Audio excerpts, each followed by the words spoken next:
The following is an Outdoor Channel original production. Deep inside a remote Utah canyon, disaster strikes. A hiker slips and falls 2 stories down a sheer rock face. It felt like a bomb had just gone off. How's it look? His legs smashed, You're gonna have to sit tight. leaving him in agonizing pain. I just refused to die. His only hope is his brother. It was scary walking away from Justin. I gotta save my brother. As the injured brother waits alone hour after hour, I started to wonder if he had died that night. his younger brother faces agonies of his own. I fell asleep, and I woke up and I was on fire. When one life depends on another, 2 brothers face the toughest challenges of their lives. In the wild, when things go bad, they go bad fast. Without warning, your life can hang by a thread. Adventurer and survivor Craig DeMartino fought back from his own wilderness disaster to reclaim his life. Now Craig meets other courageous outdoorsmen who beat the odds and return from their own fight to survive.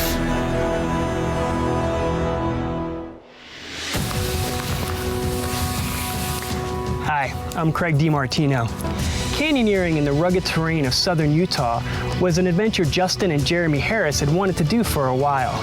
The narrow canyons would be a challenge for them, but they were both up for a day of serious hiking.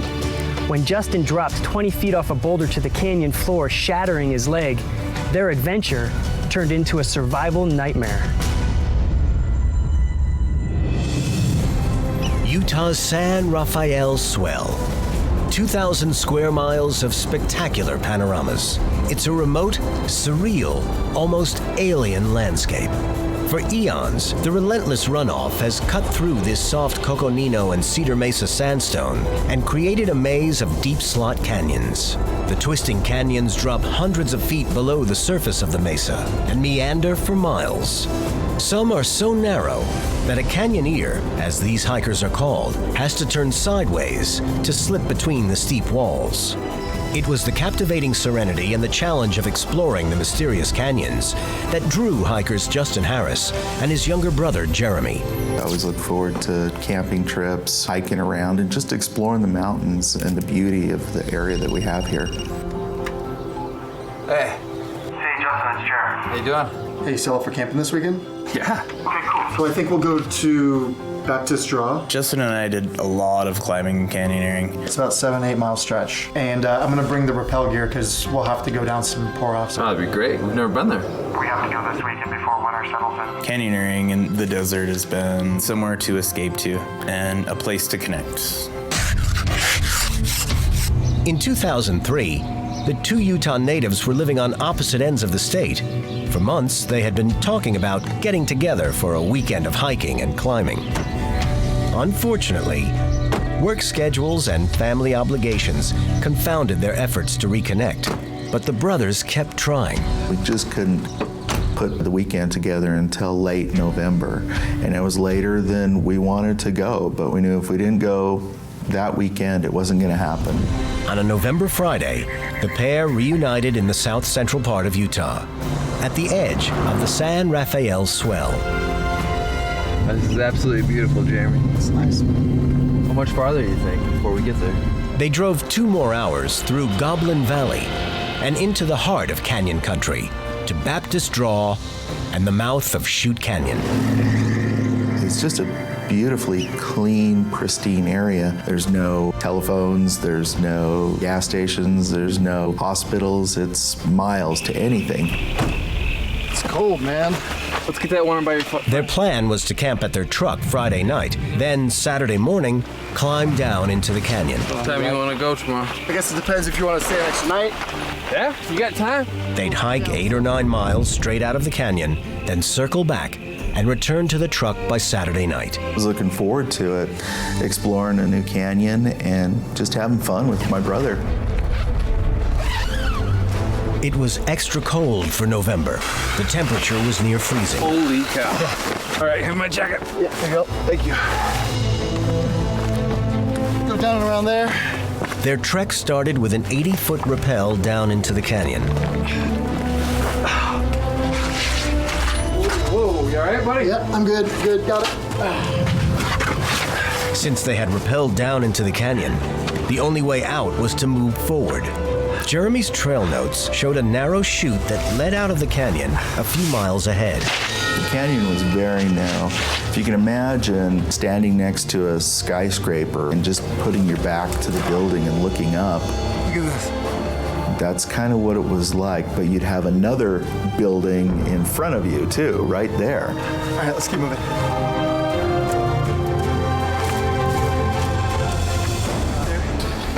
At points along the path, the brothers ran into sudden drops called pour-offs.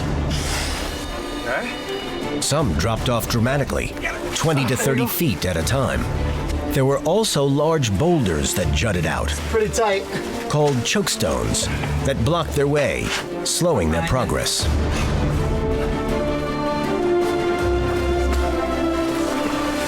How's it look? It's not easy hiking at all. It's very difficult and tough to scramble through those areas. How far along are we? We've only gone about a quarter of the way. Seriously? Yeah. Well, let's get moving. We gotta get here before dark. The temperature was dropping fast, and they knew they needed to be out by nightfall. They began to rush as Jeremy leaped down a drop-off. Damn it! He got soaked in an icy pool.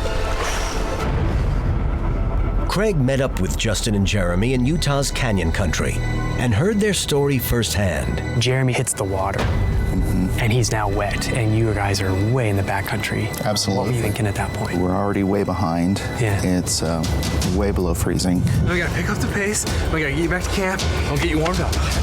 Hiking out of the canyon and back to the truck as quickly as possible was now the top priority.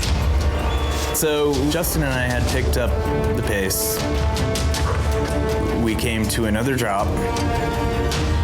This one was probably 25 feet. What do you think? Should we drop a line? No, we don't got time. We gotta down climb. Come on. So I took the lead and climbed up over the top.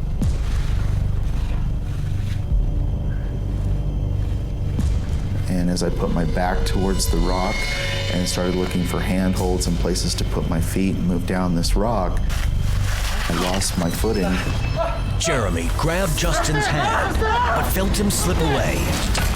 The crack of a breaking bone could be heard throughout the canyon.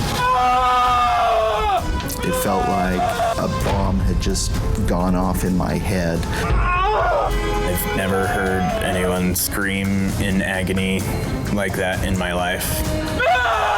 Jeremy knew Justin was seriously hurt, but until he could get to him, he had no idea his brother's injury was life-threatening.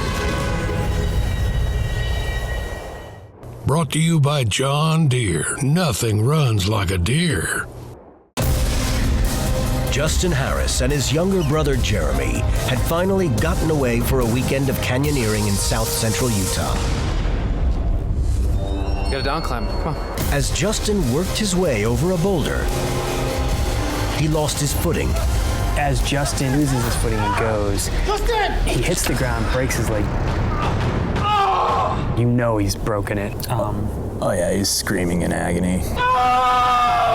I've never heard anyone wail like that. His left leg had been smashed by the impact against the rock.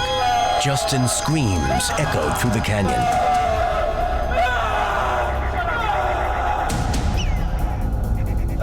The brothers' desperate situation was one that Craig recognized all too well. Back in 2002, Craig, a very skilled climber, was working his way up a steep rock wall with a buddy in Colorado. A miscommunication sent Craig crashing nearly 100 feet to the ground.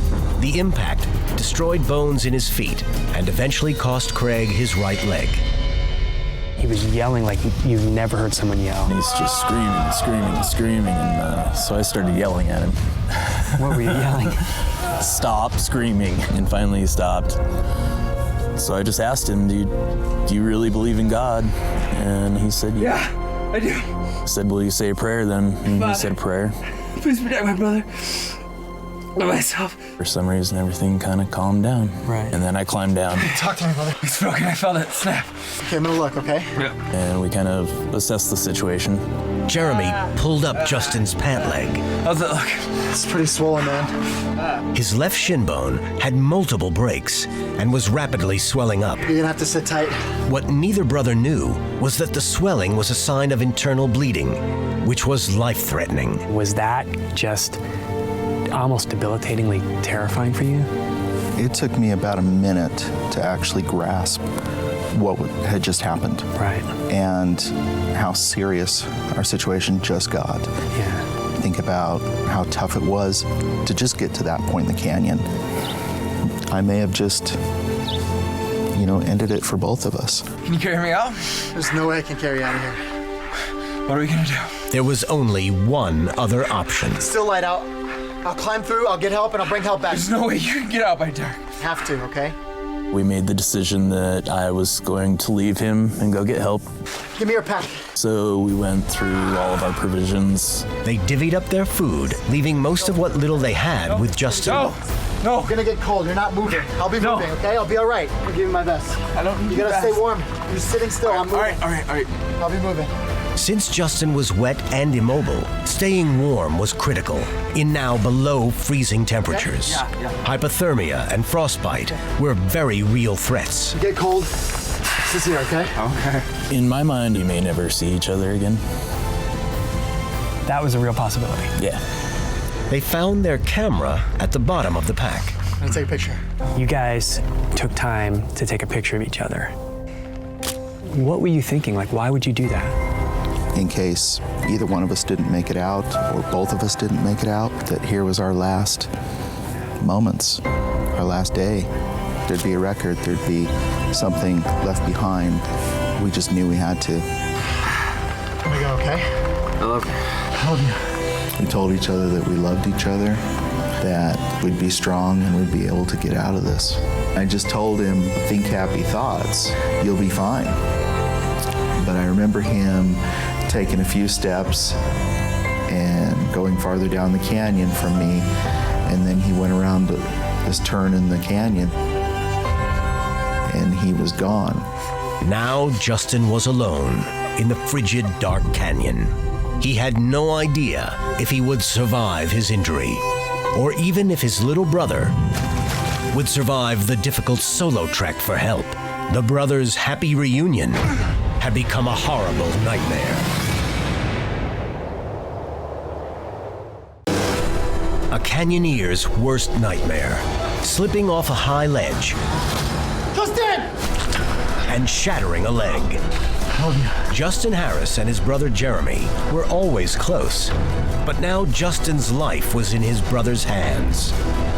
Justin can't walk, so it's up to Jeremy to go it alone through 4 miles of a winding canyon in increasing darkness to get help. Now you're alone in the canyon. It was absolutely terrifying. We're out there in the middle of nowhere, miles and miles from anyone. Your kid brother tags along with you and follows you, and now he left me there, and he had to go on and go for help. It was life or death now. You don't want to think that I've got a 5% chance of living now, or that it would be a miracle if I made it out of there. Right. You want to think that you're still in control, that this is what we're going to do, this is the plan, everything's going to work out, and you try to focus on that, but in the back of your mind, I was thinking I might die right here.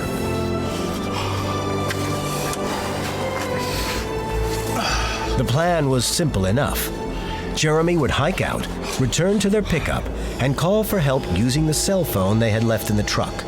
We calculated that it would probably take him, another 4 to 8 hours to get out of the canyon, depending on how much more water, how many more obstacles there were, and then maybe another 4 or 6 hours for help to be contacted and come back and start trying to get to me.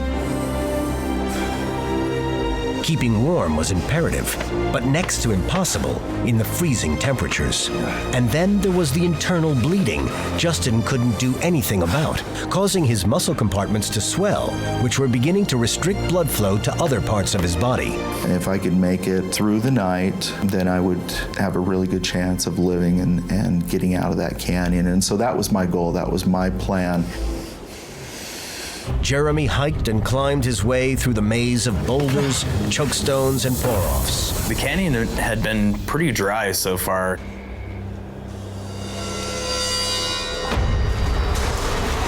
But right as I walked around the corner, it was pool after pool after pool after pool after pool. And so I'm swimming. It got between 10 and 15 below that night. So I was severely hypothermic and hallucinating as well. I was screaming at God, hoping someone would come and help me.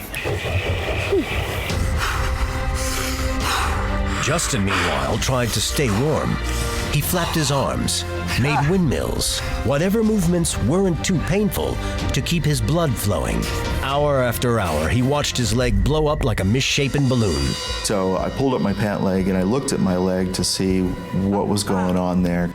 And I noticed that there were these big blisters all over my leg, and they were popping, and there was sort of a yellowish fluid that was coming out of those blisters and running down my leg, and I knew it wasn't a good sign.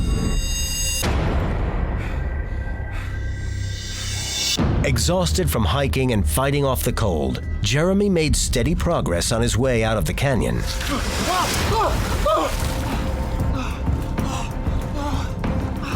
Until he realized he was in real trouble. I had a pocket that my trail notes were in, and the pool that I went through, the trail notes washed out, so I was kind of like winging it.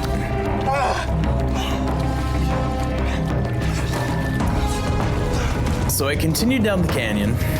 I went down 5 different pour-offs and got to one pour-off that was about, I don't know, probably 60 feet down. I realized I'm in the wrong place and I need to go back up canyon. He didn't remember a drop that high on his trail notes. Jeremy had gone too far. He must have walked past the turn that would have led out of the canyon. But where? How long ago did he pass the turn? Jeremy had no choice but to backtrack to find the path. His mistake would waste valuable time and exhaust what little energy he had left to save his brother. While down climbing a high ledge, Justin Harris slipped and shattered his leg. So his brother Jeremy went for help. On the verge of hypothermia, after hours of hiking, Jeremy had lost his way in the dark as he searched for the exit out of the deep Utah Canyon. At stake was his brother's life. Now he had to backtrack up the canyon, costing him precious hours, in order to hopefully recognize the right turn. So 5 different pour-offs I had to climb back up. One took me many attempts. Gave up.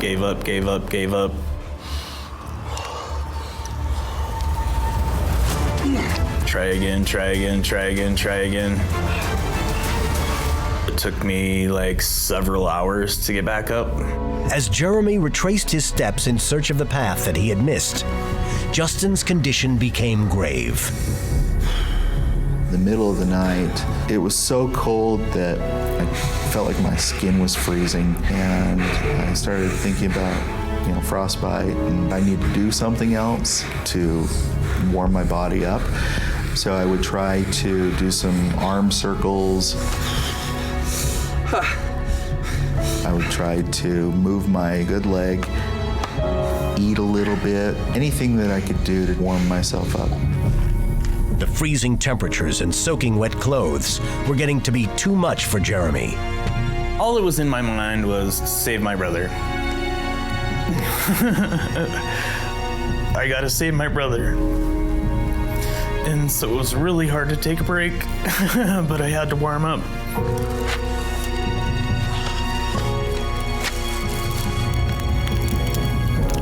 It was so cold that I had to lay like right in to the fire, and I fell asleep, and I woke up and I was on fire. He beat out the fire, dried his boots, and resumed the frustrating search for a way out of the canyon. I had no water at all. I put snow into my water bottle and kept it under my armpit to try and melt it. But that didn't work at all. It was just one thing after another after another.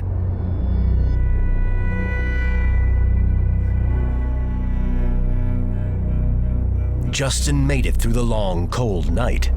Sunday morning brought warmer temperatures and a bit of relief. But as the hours went by, hope for a prompt rescue faded.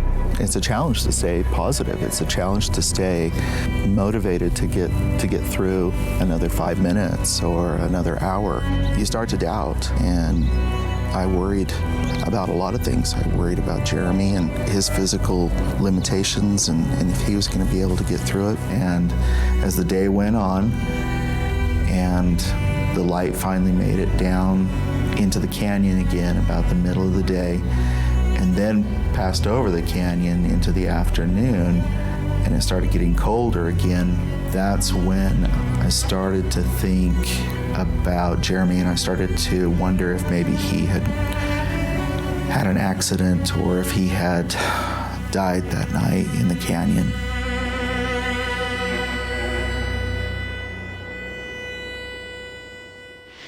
There was only one way out and one chance at survival for both of them. Jeremy had to get out of that canyon. What he didn't count on was taking a wrong turn. Find out how the brothers' faith in each other would keep them alive on the next Fight to Survive.